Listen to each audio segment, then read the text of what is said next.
हम सुने रिश्ते चलेंगे। क्यों मेरी माँ? सहनशीलता जरूरी है या नहीं?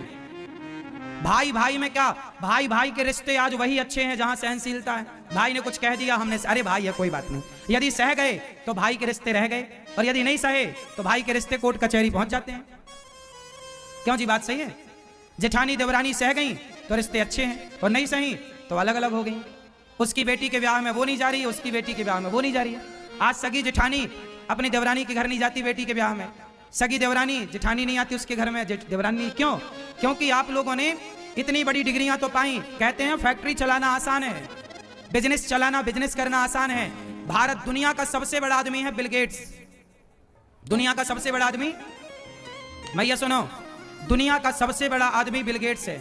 इतना पैसा है, इतना पैसा है कि पाकिस्तान जैसे 10-20 देश वो एक दिन में खरीद सकता है। इतना पैसा उसके पास, इतना बड़ा बिजनेसमैन है बिल गेट्स। लेकिन सोचिए कि 27 साल बाद उसकी पत्नी ने उससे तलाक ले लिया, बिल गेट्स की पत्नी ने।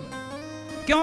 क्योंकि बिल गेट्स सफल व्यापारी तो बन गया, बिल गेट्स सफल बिजनेसमैन तो बन गया। बिल गेट्स को व्यापार चलाना तो आ गया, पर बिल गेट्स को परिवार चलाना नहीं आया।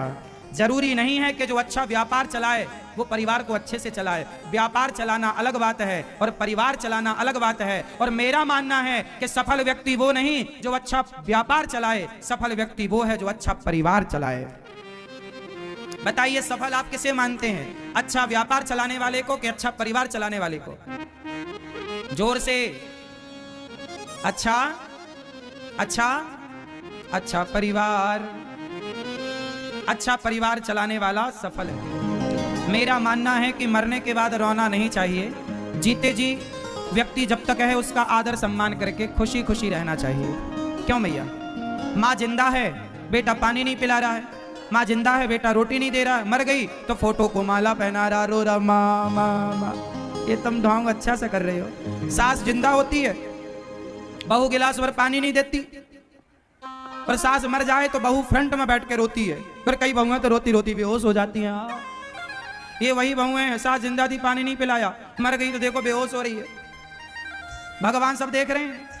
इसलिए यथार्थ में जियो, इंसानों के जीते जी काम आओ। हमारे मरने के बाद आप आएंगे ना रोने, हम ना देखेंगे कि आप कितना आंसू बहा रहे हैं। हमारे मरने के बाद कहना अनिरुद्धाचार्य बहुत अच्छे थे, अरे मरने के बाद हमें पता ही ना लगेगा कि तुम हमें अच्छा कह रहे हो कि बुरा कह रहे हो। हमें नहीं चाहिए कि तुम मरने के बाद हमारे पास आओ और रो। हम चाहते हैं कि जीते जी जब तक हम हैं अच्छा काम करो और अच्छे काम का साथ दो। यदि ये दास अनिरुद्ध अच्छा काम कर रहा है तो उस अच्छे काम में साथ दो। रोने के लिए तो लोग इकट्ठे हो ही जाते हैं आखिरी में, रोने वालों की जरूरत ही नहीं है। क्यों? इसलिए रोना ठीक नहीं है, साथ देना। सीता माँ जब गई, रावण ले गया तो जटायु रोए नहीं, अरे सीता मैया को ले गया रावण चलो रोए। रोने से क्या होगा? जटायु लड़े, जटायु रावण से, ए रावण छोड़ दे सीता मैया को, रे रे दुष्ट ठाण के न होई, खड़ा हो जाओ। गुस्सा किया जटायु जी, है ना? तो रोने से ना होगा। द्रौपदी की साड़ी खिंच रही है और भीष्म पितामह रो रहे हैं, मेरी बहू की साड़ी खिंच रही है। अरे रो क्यों रहे हो? निकालो अपना धनुष, ताकत है, बाण मारो। रोने से क्या होगा? हम मर जाएंगे तो रोने से क्या होगा? जब तक जिंदा है आपकी सास, जिंदा है आपका पति, जिंदा है आपके अपने लोग, भाई जिंदा है, साथ दो उसका। मर जाएगा भाई तो रोने तो तुम जाओगे, जेठानी मर जाएगी तो देवरानी तो रोने जाएगी, देवरानी मरेगी तो जेठानी रोने आएगी। तो रोने तो आए हो साथ, जब जिंदा थे लोग, भाई भौजाई जेठानी देवरानी जिंदा थी तब तो तुमने साथ दिया नहीं। अब मर गए तो लड़ुआ खाने आ गए, गुलाब जामुन एक और ले आओ। अरे ऐसे नाटकबाजों की जरूरत नहीं है। हमें उन लोगों की जरूरत नहीं है जो मरने के बाद आए, हमें उन लोगों की जरूरत है जो जीते जी साथ दें। क्यों मेरी माँ? भाई का साथ जीते जी दो, नहीं देना चाहिए जीते जी। जीते जी तुम उसके घर नहीं जा रहे हो, मरने के बाद रोने पहुंच गए, तो रोने वालों की कमी थी कि तुम आए हो। एक लड़की थी, उसका नाम था शक्को। घटना मंदिर की है, पंडरीनाथ भगवान के मंदिर की। वो कन्या अनाथ थी, ना बाप था ना माँ थी। बचपन में ही कोई उसे मंदिर में छोड़ के चला गया था। उसे कुछ पता नहीं था कि मेरी माँ कौन, मेरा पिता। अब वो वहीं रहती, मंदिर में झाड़ू लगाती, पुजारी जी उसे भगवान का कोई प्रसाद देते तो वो खाती। कोई कभी कपड़ा दे देता तो वो पहन लेती। अब तो वही मंदिर उसका घर बन गया। कोई उसे कुछ खाने को देता, कोई उसे पहनने को देता, और वो वही मंदिर में झाड़ू लगाती, कभी मंदिर के बर्तन भगवान जी के प्रसादी के धुलती। अब वो भगवान से इतनी अटैच हो गई कि भगवान के बिना उसका जी ना लगता। शक को वहीं रहती मंदिर में, सब कीर्तन करते तो वो भी कीर्तन, सब भगवान का नाम जपें तो वो भी, दिन भर वो विट्ठल विट्ठल विट्ठल नाम जपती।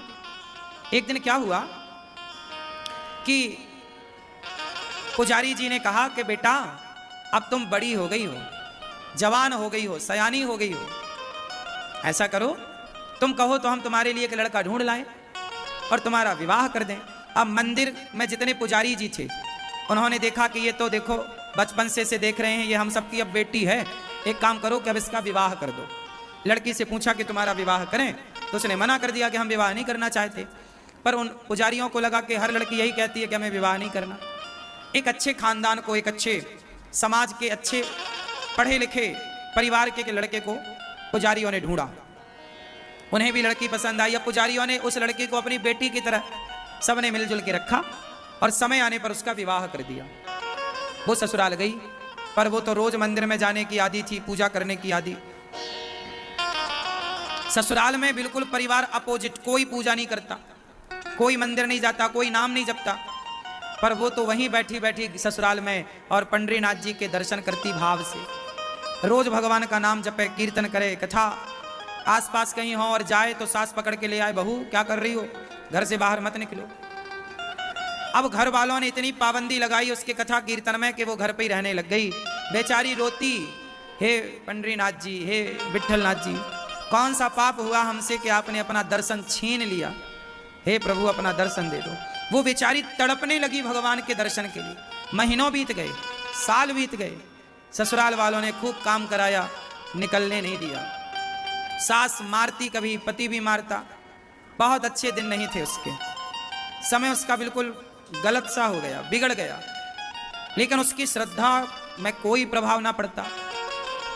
एक दिन क्या हुआ कि वो बर्तन धुल रही थी आंगन में, सास दोपहर को विश्राम कर रही थी, ससुर पति सब अंदर थे, वो आंगन में बर्तन साफ कर रही थी। कचरा भर रखा है। अरे गुरुजी तो कचरा ढोने की जरूरत क्या है? तो गुरुजी ने कहा तू क्या चाहता है?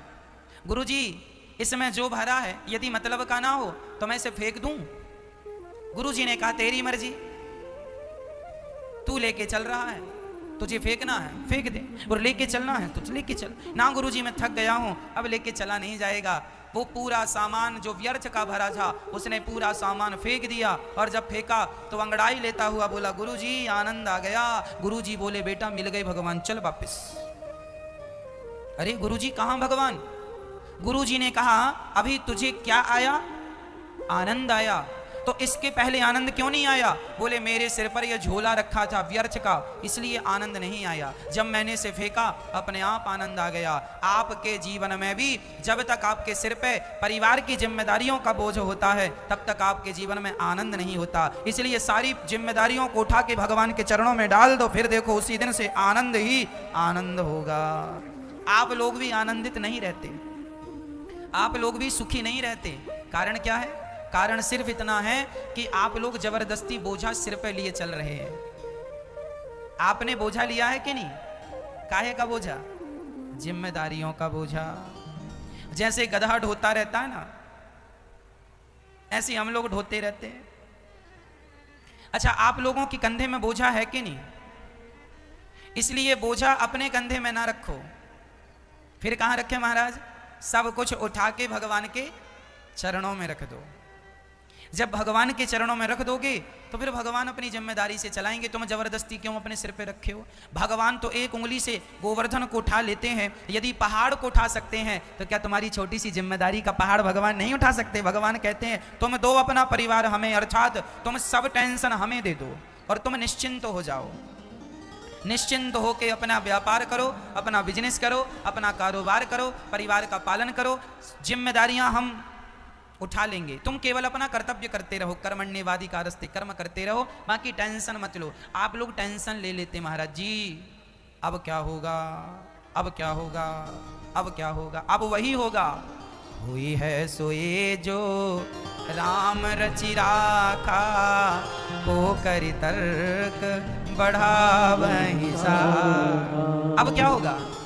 आप लोग यही तो सोचते हैं, अब क्या होगा, अब नुकसान हो गया महाराज जी, अब लॉकडाउन लग गया महाराज जी, नुकसान हो, अब क्या होगा। अरे भाई थोड़ा सा धैर्य रखो, सब अच्छा होगा। बिहारी जी सब अच्छा करेंगे, सब अच्छा होगा।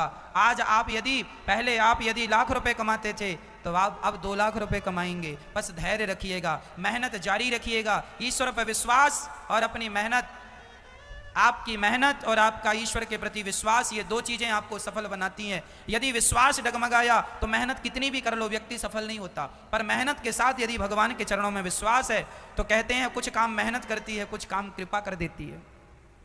कृपा क्या है? आप जब मैं स्कूल जाया करता था, साइकिल से जाया करता था, 10 किलोमीटर दूर गांव से स्कूल था, 9 किलोमीटर, तो वहाँ हम साइकिल से जाते थे। तो आपने भी कई बार साइकिल चलाई होगी तो आपको पता होगा, कई बार हम साइकिल चलाते हैं ना तो हवा सामने से आती है, और जब हवा सामने से आती है ना तो साइकिल में कितना भी पैडल मारो बढ़ती ही नहीं, स्लो चलती है, कम चलती है। 4 पैडल मारोगे तो 1 पैडल की साइकिल आगे बढ़ेगी, क्योंकि हवा सामने से है। और कई बार हवा पीछे से होती है, और पीछे से होती है ना तो 1 पैडल मारो साइकिल भागती जाती है, मजा आता चलाने में, खूब तेज चलती है, ऐसा लगता कार चला रहे हैं।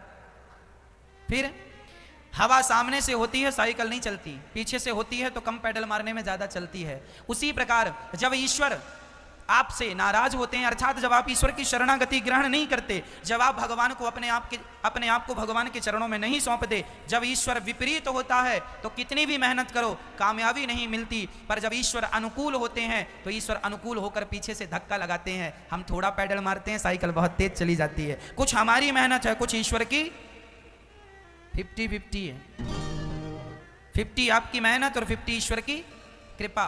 इसलिए कहा करता हूं कि भगवान कहते हैं, अर्जुन ने जब गांडीव रख दिया महाभारत में, मैं नहीं करूंगा, युद्ध नहीं करूंगा। क्यों नहीं करेगा? ये हमारे रिश्तेदार हैं, इन पर हम बाण चलाएं क्या? इनको मार देना पाप लगेगा हमें। अपने रिश्तेदारों के, अपने गुरु जी के, पितामह जी के, अपने भाइयों के रक्त से हम सिंहासन को रंगना नहीं चाहते। भगवान ने कहा पागलों की तरह बातें ना किया, पागलों की तरह बातें ना करो अर्जुन। फिर क्या सही बात है? तब भगवान ने कहा तू रणभूमि में खड़ा है और तू क्षत्रिय है, और क्षत्रिय का कर्म होता है युद्ध करना। युद्ध कर, ये मत देख के तेरे रिश्तेदार हैं, तेरा बाण चलाना ही तेरा धर्म है। युद्ध क्षत्रिय का धर्म है, युद्ध करना। चला अपना बाण, और ये ना सोच के इन्हें तू मारेगा, तू नहीं भी मारेगा तो भी इनकी मौत आ गई है, ये मरेंगे इसी समय। तू ना सही, भगवान तो भगवान है, अभी तुझे निमित्त बना रहे हैं, तू ना सही किसी और को निमित्त बना देंगे। इसलिए तुम अपना कर्म करो, ईश्वर अपना काम करेंगे। अर्जुन ने सिर्फ बाण चलाए थे भक्तों, और जो बाण अर्जुन ने चलाए ना वो तो आगे जाके गिर जाते थे। उन बाणों को शक्ति प्रदान करने का काम भगवान श्री कृष्ण का सुदर्शन किया करता था। ये काम सुदर्शन चक्र का था। सारा महाभारत भगवान कृष्ण ने लड़ा और जीता, पर भगवान ने ना हाथ लगाया ना पांव लगाए और महाभारत जीत गए। अर्जुन को निमित्त बना दिया। तू अपना कर्म कर, तू कर्म करता रहेगा, मैं सपोर्ट करता रहूंगा। भगवान भी उन्हीं का सपोर्ट करते हैं जो व्यक्ति अपना कर्म ईमानदारी से करता है। आप अपनी मेहनत करो, ईश्वर आपका सपोर्ट करेंगे। अब कर्म आप ना करो तो ईश्वर की कृपा पर नहीं होगी। इसलिए भगवान की कृपा होती है, पर उन्हीं पर होती है जो अपना कर्म करते हैं। इसलिए कर्म करते हुए अपने आप को भगवान के चरणों में समर्पित कर दो। जो भगवान के हो गए हैं, अर्जुन भगवान के हो गए तो भगवान ने अर्जुन के पक्ष से युद्ध किया। दुर्योधन भगवान का नहीं हो सका, इसलिए तो भगवान दुर्योधन के पक्ष से युद्ध नहीं किए थे।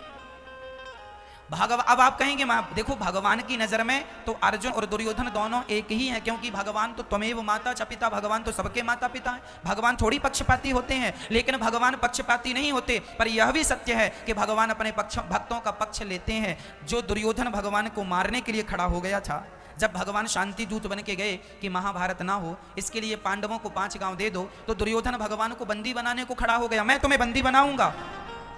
और अर्जुन सदा अपने आप को भगवान के चरणों में डाल दिया करते थे। तो जो भगवान के चरणों में समर्पित है, ईश्वर सदा उन्हीं के साथ खड़े होंगे। और जो भगवान से विरोध रखते हैं, भक्ति करते नहीं, भगवान उनके पक्ष में खड़े होकर क्या करेंगे? इसलिए मैं आपसे कहता हूं कि आप यदि भगवान के चरणों में अपनी शरणागति कर देते हैं तो जैसे अर्जुन का पक्ष भगवान ने लिया, आपका पक्ष भी भगवान जरूर लेंगे, आपका पक्ष भी भगवान जरूर रखेंगे। कब? जब आप उनके हो जाएंगे। और क्या रखा है जमाने में, है ना, क्या रखा है जमाने की रिश्तेदारी में? हम तो भगवान से रिश्तेदारी रखें। क्या रखा है ऐसी रिश्तेदारी में, क्या रखा है ऐसी रिश्तेदारी में, हमें रख लेना मेरे श्याम तेरी दरबारी में। हमें भगवान की दरबारी मिल जाए, हम भगवान के हो जाएं और भगवान हमारे रिश्तेदार हो जाएं, इसके लिए समर्पण कर दीजिए। और जमाने की रिश्तेदारों के पीछे ना घुमा करो। ये रिश्तेदार, ये इतने सारे, इतनी बाजार काहे तुमने बना रखी है? ये फौज किसी काम की नहीं है जो तुमने बना रखी है। दुनिया में ये इतनी फौज बढ़ाने की जरूरत नहीं। ये भी मेरा रिश्तेदार, ये भी क्या करोगे इतना? अरे भगवान से रिश्तेदारी हो गई,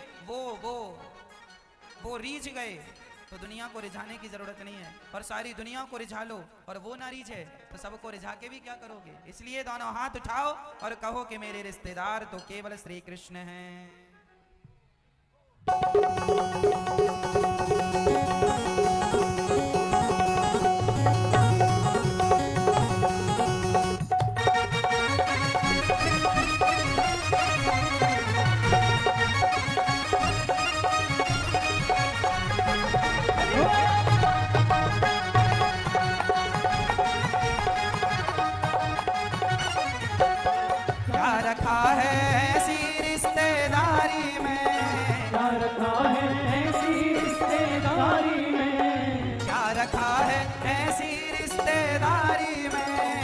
रखा है ऐसी रिश्तेदारी में, हमें रख ले, हमें रख ले, हमें रख लेना मेरे श्याम तेरी दरबारी में, हमें रख लेना मेरे श्याम तेरी दरबारी में।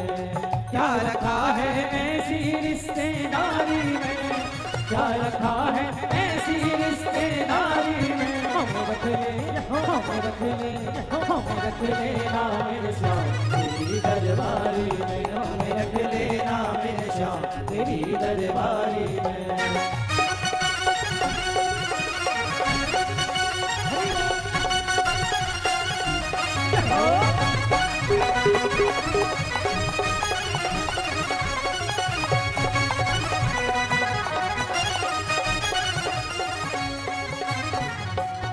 तेरा रुतबा तेरा नजारा तीन लोक से न्यारा है, तेरा रुतबा तेरा नजारा तीन लोक से न्यारा है।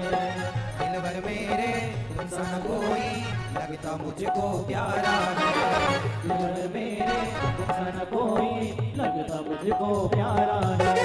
दिल भर मेरे तुम सा न कोई, दिल भर मेरे तुम सा न कोई लगता मुझको प्यारा है, दिल भर मेरे तुम सा न कोई लगता मुझको प्यारा है। आ गया मुझको मजा तेरी यारी में, आ गया मुझको मजा तेरी यारी में।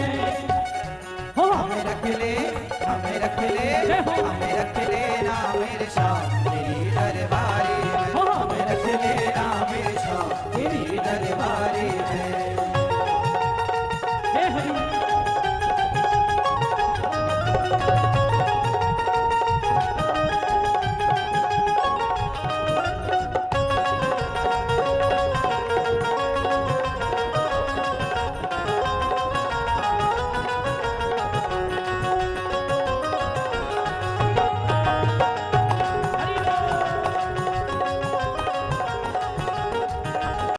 तो भरा है, यदि मतलब का ना हो तो मैं इसे फेंक दूं? गुरुजी ने कहा तेरी मर्जी, तू लेके चल रहा है, तुझे फेंकना है फेंक दे, और लेके चलना है तो लेके चल। ना गुरुजी मैं थक गया हूं, अब लेके चला नहीं जाएगा।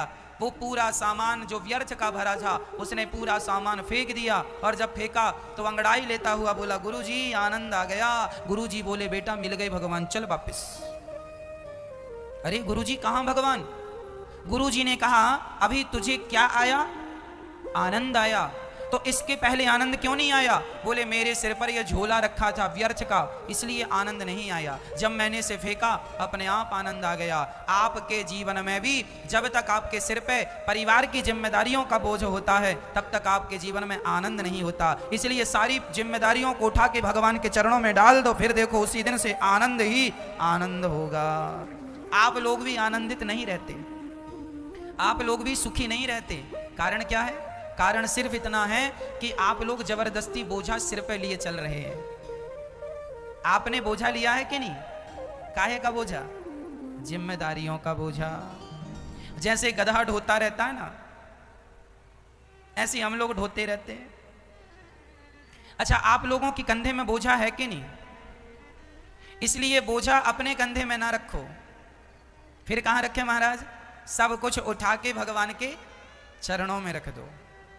जब भगवान के चरणों में रख दोगे तो फिर भगवान अपनी जिम्मेदारी से चलाएंगे। तुम जबरदस्ती क्यों अपने सिर पे रखे हो? भगवान तो एक उंगली से गोवर्धन को उठा लेते हैं। यदि पहाड़ को उठा सकते हैं तो क्या तुम्हारी छोटी सी जिम्मेदारी का पहाड़ भगवान नहीं उठा सकते? भगवान कहते हैं तुम दो अपना परिवार हमें, अर्थात तुम सब टेंशन हमें दे दो और तुम निश्चिंत हो जाओ। निश्चिंत होकर अपना व्यापार करो, अपना बिजनेस करो, अपना कारोबार करो, परिवार का पालन करो। जिम्मेदारियां हम उठा लेंगे। तुम केवल अपना कर्तव्य करते रहो, कर्मण्येवादी कारस्ते, कर्म करते रहो, बाकी टेंशन मत लो। आप लोग टेंशन ले लेते महाराज जी, अब क्या होगा, अब क्या होगा, अब क्या होगा। अब वही होगा, हुई है सोए जो राम रचि राखा, को करि तर्क बढ़ावहि सा। अब क्या होगा? आप लोग यही तो सोचते हैं, अब क्या होगा, अब नुकसान हो गया महाराज जी, अब लॉकडाउन लग गया महाराज जी, नुकसान हो, अब क्या होगा। अरे भाई थोड़ा सा धैर्य रखो, सब अच्छा होगा। बिहारी जी सब अच्छा करेंगे, सब अच्छा होगा। आज आप यदि पहले आप यदि लाख रुपए कमाते थे तो आप अब 2 लाख रुपए कमाएंगे। बस धैर्य रखिएगा, मेहनत जारी रखिएगा, ईश्वर पर विश्वास और अपनी मेहनत, आपकी मेहनत और आपका ईश्वर के प्रति विश्वास, ये 2 चीजें आपको सफल बनाती हैं। यदि विश्वास डगमगाया तो मेहनत कितनी भी कर लो व्यक्ति सफल नहीं होता, पर मेहनत के साथ यदि भगवान के चरणों में विश्वास है तो कहते हैं कुछ काम मेहनत करती है, कुछ काम कृपा कर देती है। कृपा क्या है? आप जब मैं स्कूल जाया करता था, साइकिल से जाया करता था।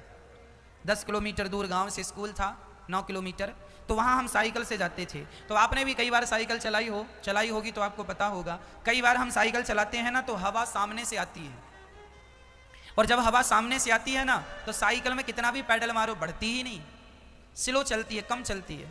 4 पैडल मारोगे तो 1 पैडल की साइकिल आगे बढ़ेगी, क्योंकि हवा सामने से है। और कई बार हवा पीछे से होती है, और पीछे से होती है ना तो 1 पैडल मारो साइकिल भागती जाती है, मजा आता चलाने में, खूब तेज चलती है, ऐसा लगता कार चला रहे हैं। फिर हवा सामने से होती है साइकिल नहीं चलती, पीछे से होती है तो कम पैडल मारने में ज्यादा चलती है। उसी प्रकार जब ईश्वर आपसे नाराज होते हैं, अर्थात जब आप ईश्वर की शरणागति ग्रहण नहीं करते, जब आप भगवान को अपने आप को भगवान के चरणों में नहीं सौंपते, जब ईश्वर विपरीत होता है तो कितनी भी मेहनत करो कामयाबी नहीं मिलती। पर जब ईश्वर अनुकूल होते हैं तो ईश्वर अनुकूल होकर पीछे से धक्का लगाते हैं, हम थोड़ा पैडल मारते हैं साइकिल बहुत तेज चली जाती है। कुछ हमारी मेहनत है, कुछ ईश्वर की 50-50 है। 50 आपकी मेहनत और 50 ईश्वर की कृपा। इसलिए कहा करता हूं कि भगवान कहते हैं, अर्जुन ने जब गांडीव रख दिया महाभारत में, मैं नहीं करूंगा, युद्ध नहीं करूंगा। क्यों नहीं करेगा? ये हमारे रिश्तेदार हैं, इन पर हम बाण चलाएं क्या? इनको मार देना पाप लगेगा हमें। अपने रिश्तेदारों के, अपने गुरु जी के, पितामह जी के, अपने भाइयों के रक्त से हम सिंहासन को रंगना नहीं चाहते। भगवान ने कहा पागलों की तरह बातें ना किया, पागलों की तरह बातें ना करो अर्जुन। फिर क्या सही बात है? तब भगवान ने कहा तू रणभूमि में खड़ा है और तू क्षत्रिय है, और क्षत्रिय का कर्म होता है युद्ध करना। युद्ध कर, ये मत देख के तेरे रिश्तेदार हैं, तेरा बाण चलाना ही तेरा धर्म है। युद्ध क्षत्रिय का धर्म है, युद्ध करना। चला अपना बाण, और ये ना सोच के इन्हें तू मारेगा, तू नहीं भी मारेगा तो भी इनकी मौत आ गई है, ये मरेंगे इसी समय। तू ना सही, भगवान तो भगवान है, अभी तुझे निमित्त बना रहे हैं, तू ना सही किसी और को निमित्त बना देंगे। इसलिए तुम अपना कर्म करो, ईश्वर अपना काम करेंगे। अर्जुन ने सिर्फ बाण चलाए थे भक्तों, और जो बाण अर्जुन ने चलाए ना वो तो आगे जाके गिर जाते थे। उन बाणों को शक्ति प्रदान करने का काम भगवान श्री कृष्ण का सुदर्शन किया करता था। ये काम सुदर्शन चक्र का था। सारा महाभारत भगवान कृष्ण ने लड़ा और जीता, पर भगवान ने ना हाथ लगाया ना पांव लगाए और महाभारत जीत गए। अर्जुन को निमित्त बना दिया। तू अपना कर्म कर, तू कर्म करता रहेगा, मैं सपोर्ट करता रहूंगा। भगवान भी उन्हीं का सपोर्ट करते हैं जो व्यक्ति अपना कर्म ईमानदारी से करता है। आप अपनी मेहनत करो, ईश्वर आपका सपोर्ट करेंगे। अब कर्म आप ना करो तो ईश्वर की कृपा पर नहीं होगी। इसलिए भगवान की कृपा होती है पर उन्हीं पर होती है जो अपना कर्म करते हैं। इसलिए कर्म करते हुए अपने आप को भगवान के चरणों में समर्पित कर दो। जो भगवान के हो गए हैं, अर्जुन भगवान के हो गए तो भगवान ने अर्जुन के पक्ष से युद्ध किया। दुर्योधन भगवान का नहीं हो सका, इसलिए तो भगवान दुर्योधन के पक्ष से युद्ध नहीं किए थे। अब आप कहेंगे देखो भगवान की नजर में तो अर्जुन और दुर्योधन दोनों एक ही हैं, क्योंकि भगवान तो त्वमेव माता च पिता, भगवान तो सबके माता पिता हैं। भगवान थोड़ी पक्षपाती होते हैं, लेकिन भगवान पक्षपाती नहीं होते। पर यह भी सत्य है कि भगवान अपने भक्तों का पक्ष लेते हैं। जो दुर्योधन भगवान को मारने के लिए खड़ा हो गया था, जब भगवान शांति दूत बन के गए कि महाभारत ना हो, इसके लिए पांडवों को 5 गांव दे दो, तो दुर्योधन भगवान को बंदी बनाने को खड़ा हो गया, मैं तुम्हें बंदी बनाऊंगा। और अर्जुन सदा अपने आप को भगवान के चरणों में डाल दिया करते थे। तो जो भगवान के चरणों में समर्पित है, ईश्वर सदा उन्हीं के साथ खड़े होंगे। और जो भगवान से विरोध रखते हैं, भक्ति करते नहीं, भगवान उनके पक्ष में खड़े होकर क्या करेंगे। इसलिए मैं आपसे कहता हूं कि आप यदि भगवान के चरणों में अपनी शरणागति कर देते हैं तो जैसे अर्जुन का पक्ष भगवान ने लिया, आपका पक्ष भी भगवान जरूर लेंगे, आपका पक्ष भी भगवान जरूर रखेंगे। कब? जब आप उनके हो जाएंगे। और क्या रखा है जमाने में, है ना, क्या रखा है जमाने की रिश्तेदारी में। हम तो भगवान से रिश्तेदारी रखें। क्या रखा है ऐसी रिश्तेदारी में,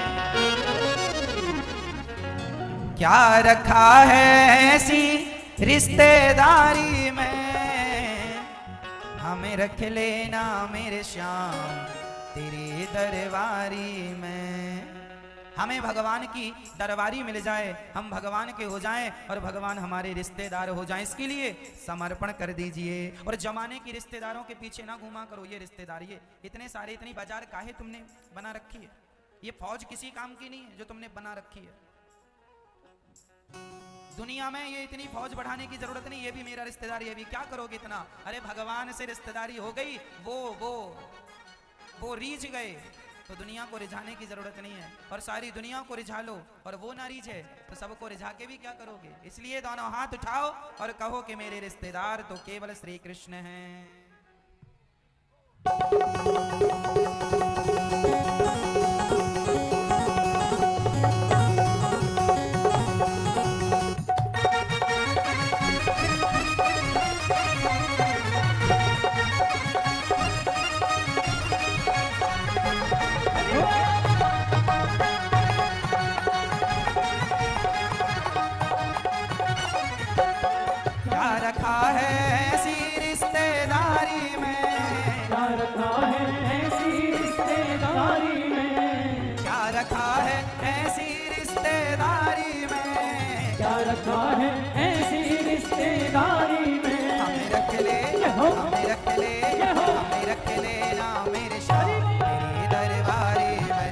रख लेना मेरे श्याम तेरी दरबारी में। क्या रखा है ऐसी रिश्तेदारी में, क्या रखा है ऐसी रिश्तेदारी में। हम रख लेना मेरे श्याम तेरी दरबारी में, हमें रख लेना मेरे श्याम तेरी दरबारी में।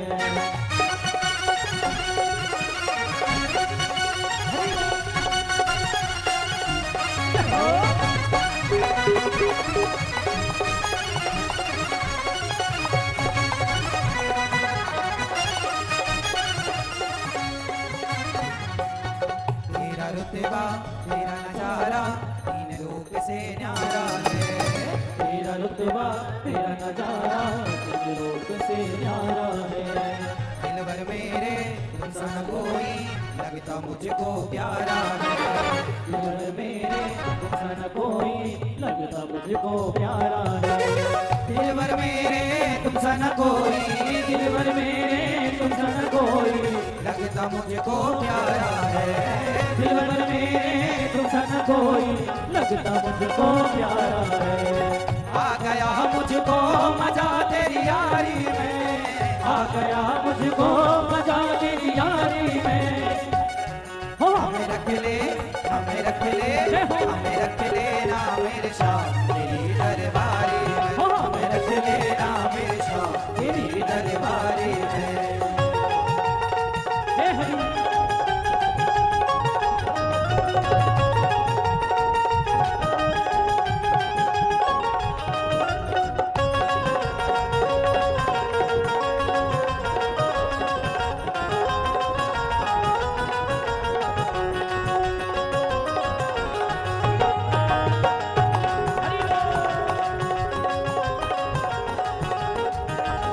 बूढ़ी हो गई, बहुत बूढ़ी, जर्जरता शरीर की। तो अब बेचारी वो लेट हो जाती, तो लेट हो जाती तो भगवान लेट आते। तो एक दिन भगवान ने कहा सुनो तुम बाद में नहा लिया करो, पहले हमें खिचड़ी खिला दो। तो वो जैसे ही उठती तो वो पहले चूल्हा सुलगा करके वो खिचड़ी चढ़ाती और दातून करती जाती, दातून करती जाए और खिचड़ी बनाती जाए। एक तरफ उसकी दातुन मुखारी हो जाए, वो खिचड़ी तैयार हो, और पहले भगवान को बुलाए जगन्नाथ आइए, मेरे नाथ आइए, मेरी खिचड़ी का भोग लगा जाइए। तो जगन्नाथ जी आए, माँ के मुंह पे गोदी पे बैठे और माँ के हाथ से खाएं और माँ मुंह पोंछे, पानी पिवाए और भगवान चले जाएं। कभी लेट होती ना